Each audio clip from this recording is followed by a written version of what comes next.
Le vice-leader du Hezbollah a juré de continuer à combattre Israël et a déclaré que le groupe militant était préparé à une longue guerre après que la plupart de son commandement supérieur ait été éliminé, y compris le leader Hassan Nasrallah.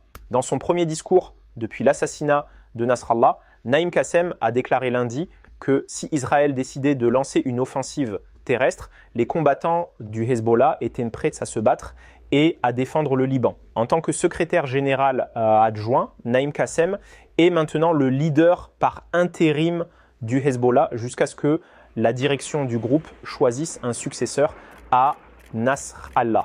Les attaques israéliennes ont tué Nasrallah et 6 de ses principaux commandants au cours des 10 derniers jours et ont frappé, selon l'armée, des milliers de cibles militantes dans de grandes parties du Liban. Plus de 1000 personnes ont été tuées au Liban, près d'un quart d'entre elles étant des femmes et des enfants, selon le ministère de la Santé.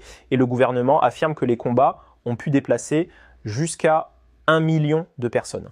Le Hezbollah a considérablement augmenté les attaques à la roquette la semaine dernière, atteignant plusieurs centaines par jour, mais la plupart ont été interceptées par la défense aérienne israélienne ou sont tombés dans des zones ouvertes.